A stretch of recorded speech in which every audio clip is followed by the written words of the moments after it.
เด้เอ้าป่าเอามาแล้วบ่มีผู้เฮ็ดสิบ่เน่าบ่นี่เด้ซองกระสอบพอ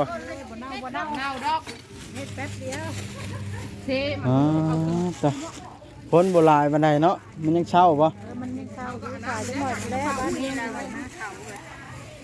กระตุ้ยว่าหนามันชุกแล้วมาเบิ่ง เดี๋ยวหนึงเปื่อยหลายมันอันมันเปื่อยเนาะว่าแต่เอาได้เลยหัวเชื้อแมงดานะ ได้ ใช้พอมาทูนะ ดูเทปากหัวของบริลาตัวเทกับบุไรชาวบ้านนี่กระ โอ้มาเทไปมันหลายอันวานนี่ลืม กระเดาช่าง ใช้เด้ตัดมาทางนี้ผู้เฒ่าเพิ่นกำลังห่อข้าวต้มอันนี้เนาะประเพณี จะไปอ้วนเลยมาแม่มืออยู่มาแต่งแป่งก็เล็บจนทั่วแล้วจะป้าจะอะไรเยอะโอ้ยเด็กคนแก่เขาชื่อว่าตัวผู้เฒ่าผู้แก่แนวโฮมเพิ่นมาห่อข้าวต้มอะไร เด็กเขาพ่อเขาน้ำบ่เด้ออยู่ดีแม่งเมื่อเด้อ เฮ็ดได้สิกินเบิดนี่ห่อลายแท้นี่เพื่อหลายคนบ่ เพื่อหลายคนหล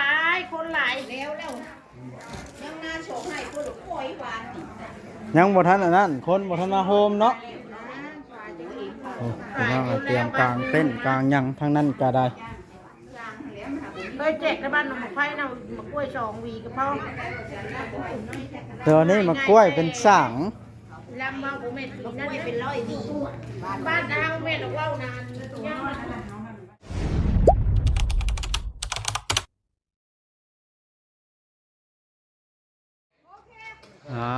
ตัวพี่น้องเด้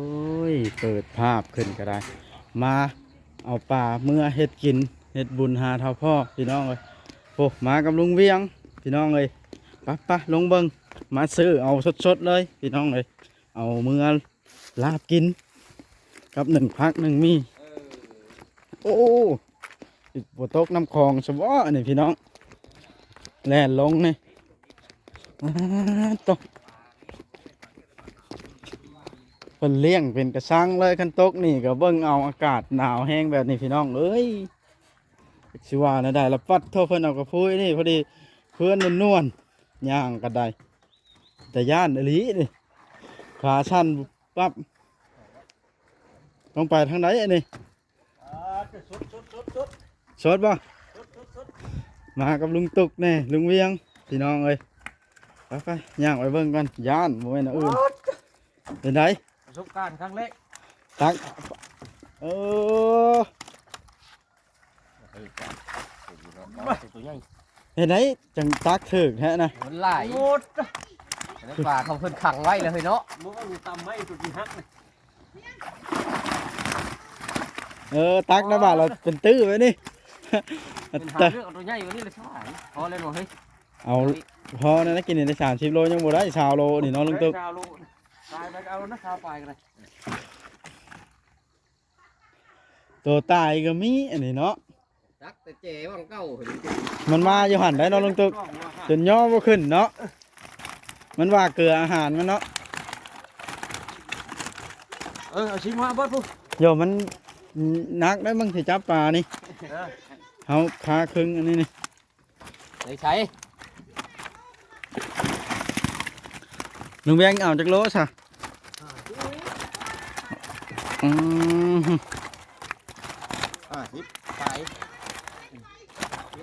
หันไปแล้วเห็นอะไร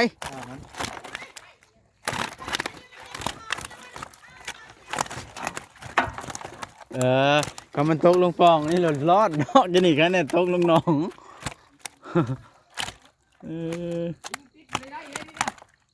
ไปเอาอีกพอแล้วชนะมาเอาขึ้นนี่พอแล้วลุงยังแต่กระชังหนึ่งบัวต่ำกว่าอัน100 โตบ่ลุงตุ๊กเจ้ามา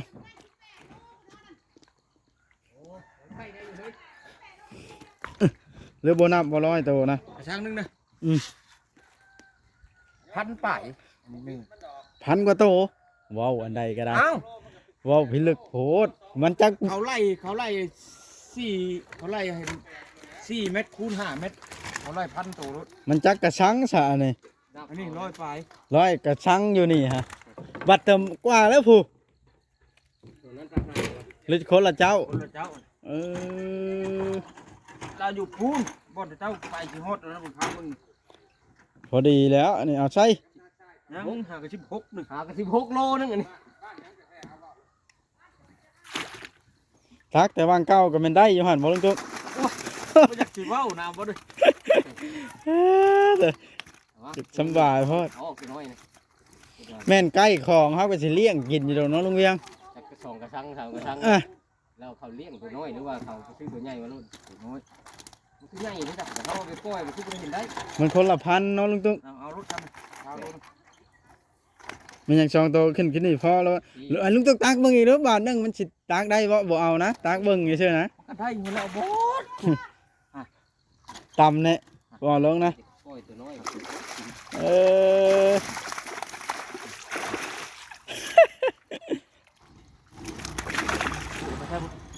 ลาวเฮ็ดหยังอันติดเตรียมมันขึ้นบ่นะเอาไปใช้อยู่พุ่นบัดนี้ เอาวันลูกนะชงลูกนะเลือกเอาตัวน้อยตัวน้อยนี่นะน้อยอะไรทำหนึ่งเนาะไปก่อนเจ้านะเอา เอาอยู่ตกได้ระวังได้มันแห้งอากาศหนาวแห้งนี่ หนาวแห้งเลยป่านบอกเคยไปล่ะนักลิ้นคายปลาไม่ได้เอาเย็นนักลิ้นเมืองในเด้อจังหน่อย เป็นคนตกลงมันกลิ่นนะเนาะ มาโยนกันเลยเข้าตัวเดียวไม่ถึงตัก โอ้อยากได้ไปขายแล้วแม่นมาซื้อตักเอาเลย เพราะมุ้ยกรรมกร เกือบตกน้ำลุงตุ๊กโย แกมูนี่ ลุงเวียงห้องลุงเวียงมาลุงเวียงเดี๋ยวเฮาสิตกโทรศัพท์เฮาตกนี่เบิดเลยเอานะ มันเป็นของธรรมดาเราสิเล่นไว้แล้วกินนี่นะ ปลาแต่วิธีการเอาปลาขึ้นโอ้ไปแล้วไปเบิ่งก่อนลุงเวียงเอาขึ้นนะปลาโตบ้านี่ไปแล้วสลัดอลีแอนเวียดเนี่ยยังเงินเชิงแล้ว เจ้ามีเท่าไหร่ทุก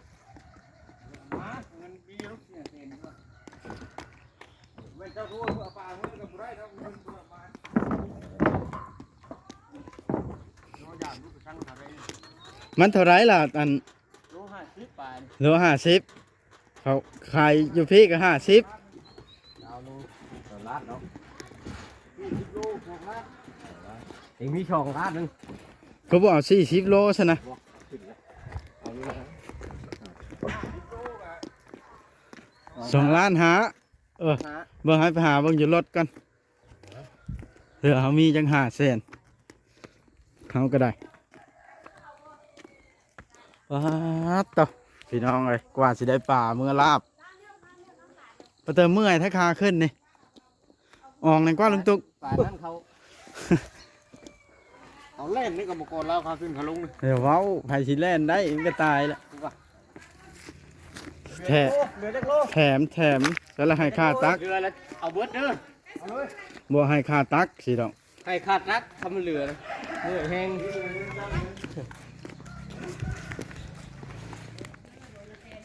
ว้าตอเอาขึ้นแล้วว่าได้ช่องชอบเลย ชอบ เปิดท้ายก่อนเปิดท้ายก่อนนั่น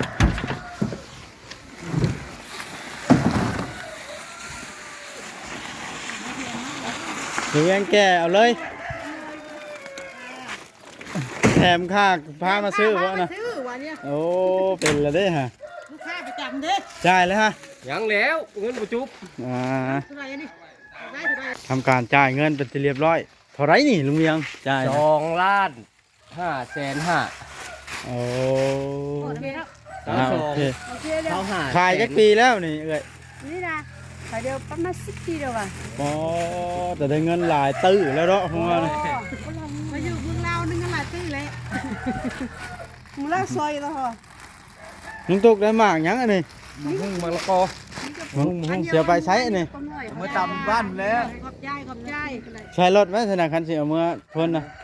รถเสียมาเฮือนเจ้าบ่ย่าจ้ะ เนื้อแบ่งเฮือน โอเค จะ จ้ะ กินปุกอ้อยเด้ ไปจ้ะ เอาใกล้ไปเล่นกินโล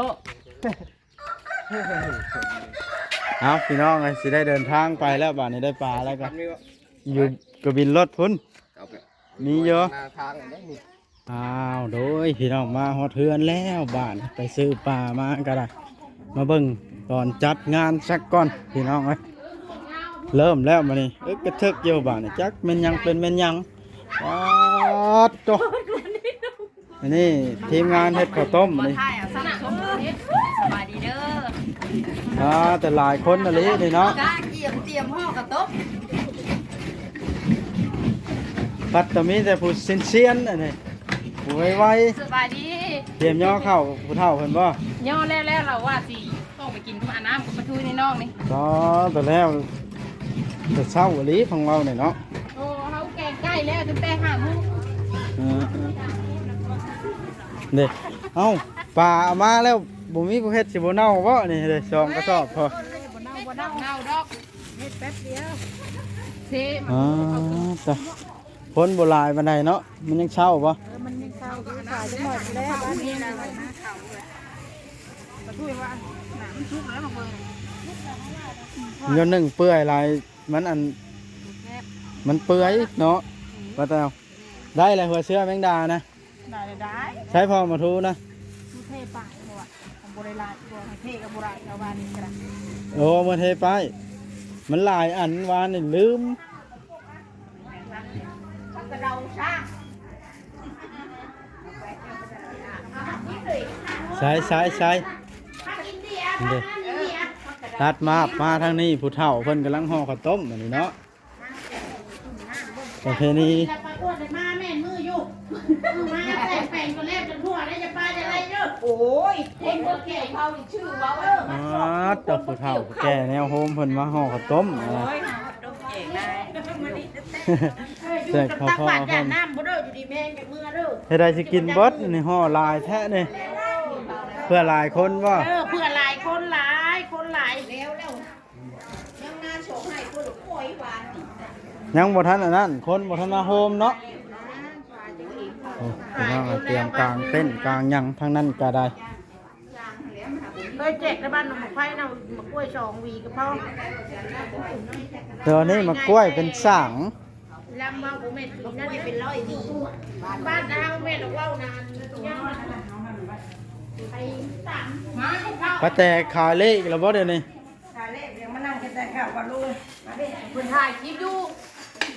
กินข้าวกันขายเลขเลยนะไปนั่งกับบ่สุภาพเป็นไงได้เรียนยานะจ๊ะ ชักเด้อย่าย่อแล้วหรือว่าตอนเช้านี่เข้าน้ำ ว่าแล้วก็ว่ามึงไม่ไหวจนว่ามึงทุกตามาให้ราคามึงนั้นน่ะหาไปใส่ให้จนมึงทุกแรงตั้งกันอยากกินข้าวมาได้พี่น้องอยู่ในนอกกันแต่ว่าวันนี้พี่น้องนะฮะเข้าบ้านมาไม่ยังไม่ได้ยังไปกินข้าวมาได้ค่ะ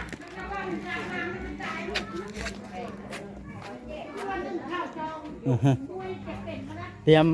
สิเฮ็ดอะไรย่อแล้วบ่ผู้เฒ่านะย่อแล้วก็คั่วขี้มันออกใส่ตู้เย็นไว้แล้วซะ กระซอยผักลาบเลยแล้ว โอ้ บ่แม่นว่าสิคั่วขี้มันใส่ตู้เย็นมันย่อกันบ่ได้เที่ยงจะน้อยมีแต่เฮ็ดเลยดูได้ตอนเที่ยงเลยนะ ตอนเที่ยงนี่สิเฮ็ดอะไรแผนการนะ จักว้าว ก้อยหรือลาบ ฮอด3-4คนก็จังวางแผนกันออกเลย เบิ่งคนก่อนบ่ ไม่ใช่ลาบมันแหละฮะ เพื่อกินกับหนึ่งพักได้ความหมายเพิ่นนะ ลาบ บ่แม่นแล้วอันนั้นเนาะ ยาน้อยก่อน ผู้เฮ็ดอยากเฮ็ดน่ะกินหยังก็เฮ็ดเฮานะ ใจหินนะ เดี๋ยวตามพอสั้นแล้วว่าเฮือนลาวอันนี้คณะนี้งอนนี่ลุงนนท์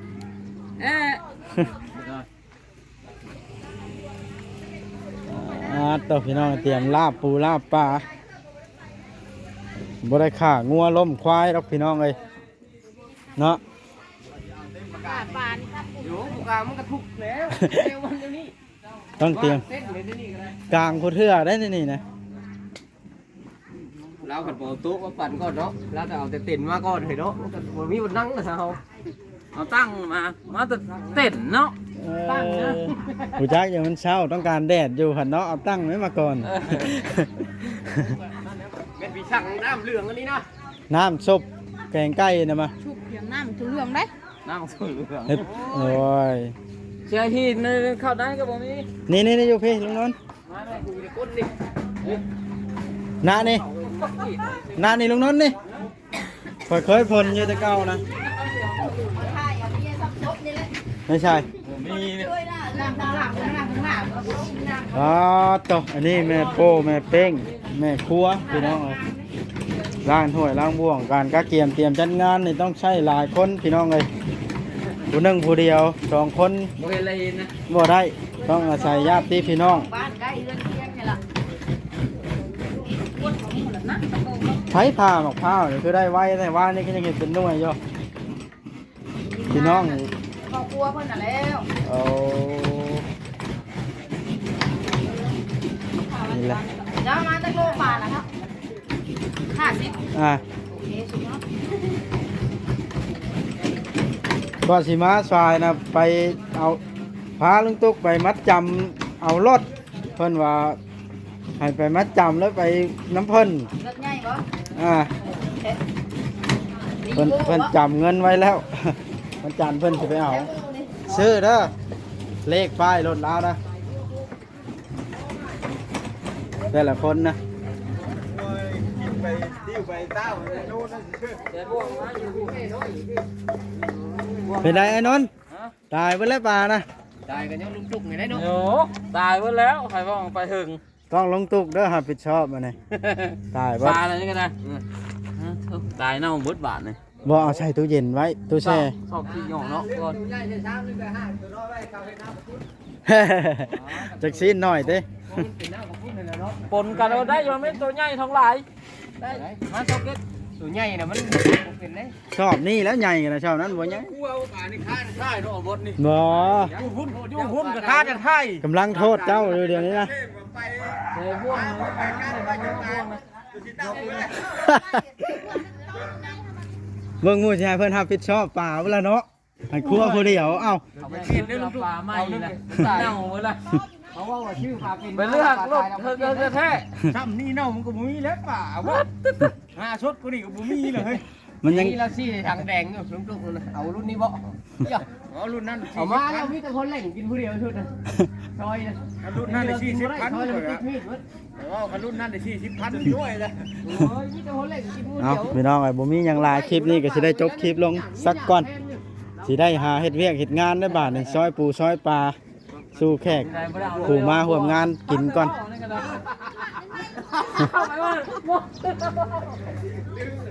ไป อันนั้นกลางเต้นท์ก่อนนะมันเริ่มฮ้อนแห้งนี่กลางเต้นท์แล้วก่อนไปมันฮ้อนนี่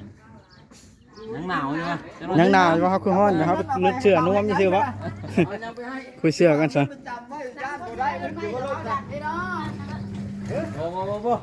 ไปยืมเงินหน้าวัดโชว์ให้ดีกว่า